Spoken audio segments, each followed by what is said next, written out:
யானையை விட ரொம்ப சத்தமா இருக்குமா இந்த மீனுடைய ஒலி. பெரிய உயிரினங்கள் தான் அதிகமான சத்தத்தை எழுப்பும் அப்படின்னு நம்ம கேள்விப்பட்டிருப்போம், பார்த்திருப்போம். ஆனா பாருங்க, 1/2 இன்ச் நீளம் கூட இல்லாத இந்த மீன் யானையை விட அதிக ஒலி எழுப்புது அப்படின்னு ஆராய்ச்சியாளர்கள் கண்டுபிடிச்சிருக்காங்க.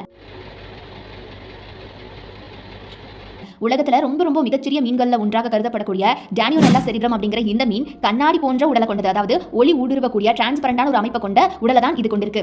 யானை அதனுடைய தும்பிக்கை மூலமா 125 டெசிபல் வரைக்கும் ஒலி எழுப்பும். ஆனா இந்த குட்டி மீன் பாத்தீங்கன்னா 140 டெசிபலுக்கும் மேல ஒலியை எழுப்புது அப்படின்னு சொல்றாங்க. ஆச்சரியமா இருக்குல்ல.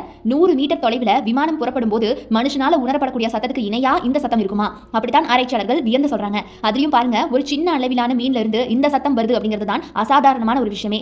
மனித உடலுடைய தொலைவு வரை இந்த மீனுடைய சத்தம் 140 டெசிபல்கள் இருக்குமா? அதுவே தொலைவு அதிகரிக்கும் போது சத்தமும் குறையுமா? இருந்தாலும் பாருங்க, இது ஒரு புல்டோசருடைய அளவுக்கும் துப்பாக்கி குண்டின் அளவுக்கும் அதிக சத்தம் உடையதா தான் இருக்குது. ஒரு துப்பாக்கியை சுடும்போது என்ன ஒரு சத்தம் வருமோ அந்த அளவுக்கு இருக்குமா இந்த மீனுடைய சத்தம். ஏற்கனவே பிஸ்டல் இறால், அதாவது ஸ்னாப்பிங் ஸ்ட்ரிம்ப்னு சொல்லக்கூடிய ஒரு மீன் 250 டெசிபல் வரைக்கும் ஒலி எழுப்பும் அப்படின்னு விஞ்ஞானிகள் கண்டுபிடிச்சிருக்காங்க.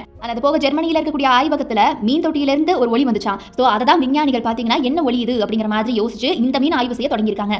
இதற்காக அதிவேக வீடியோ கேமராக்கள், மைக்ரோ சிடி ஸ்கேன்களை பொருத்தியிருக்காங்க. இதுல சுவாரஸ்யமான விஷயம் என்ன அப்படின்னா, அந்த மீனுடைய அமைப்பு பார்க்கிறதுக்கு கண்ணாடி மாதிரியே இருக்கிறதுனால உடலுக்குள்ள இருக்கக்கூடிய உறுப்புகளை கூட அவங்களால பார்க்க முடியுது. அதாவது அந்த மீனுடைய உடலுக்குள்ள இருக்கக்கூடிய உறுப்புகள் இருக்குது இல்லையா, அதனுடைய செயல்பாடுகளை கூட எளிதா பார்க்க முடியுமா நம்மளால. இந்த மீனுடைய உடல்ல இருக்கக்கூடிய நீச்சல் பை, அதாவது ஸ்விம் பிளேடர்னு சொல்லக்கூடிய உறுப்புடைய மூலமா தான் ஒலி வரதை கண்டுபிடிச்சிருக்காங்க. பல மீன் இனங்கள்ல இந்த அமைப்பு இருக்கும் அப்படின்னு சொல்றாங்க. இந்த மீன்கள்லாம் பாத்தீங்கன்னா தங்களுடைய தசைகளை நீச்சல் பையின் மீது தட்டுவதன் மூலமா ஒலி எழுப்புமா. ஆனா இந்த மீன் தன்னுடைய தசைகளை சுருக்கி விலா எலும்பை இழுத்து தசையுடைய உள்ளே இருக்கக்கூடிய குருத்தெலும்போட அழுத்தத்தை ஏற்படுத்துதான். இந்த குருத்தெலும்பு வெளியேறும் போது தான் நீச்சல் பையை தாக்க அது ஒரு மாதிரியான சத்தத்தை உருவாக்குது. சோ அது மூலமா தான் சத்தத்தை கொடுக்குது அப்படின்னு விஞ்ஞானிகள் கண்டுபிடிச்சிருக்காங்க. சோ இதை வச்சு ஆய்வு பண்ண ஆராய்ச்சியாளர்கள் கூட என்ன சொல்றாங்கன்னா, இந்த மீனுக்குள்ள இந்த மாதிரியான சத்தம் வருது அப்படிங்கிறது அசாதாரணமான ஒரு நிகழ்வு தான் அப்படின்னு சொல்றாங்க.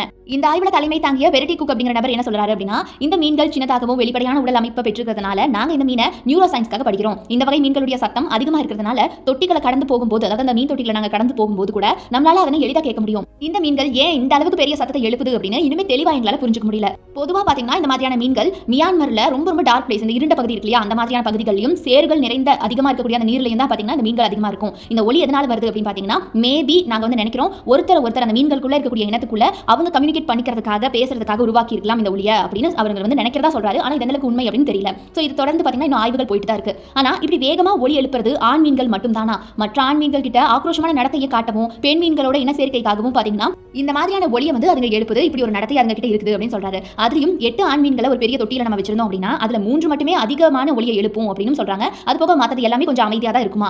நாங்க நினைக்கிறோம் இது அவங்களுக்குள்ள தொலை தொடர்பா இருக்கக்கூடிய ஒரு விஷயமா இருக்கலாம் அப்படின்னு அவர் சொல்றாரு. அது போக இது தொடர்ந்து ஆய்வுகள் போயிட்டு தான் இருக்கு. ஆனாலும் கூட இந்த மீன் ஏன் இப்படி கத்துது அப்படின்னு தெரியல.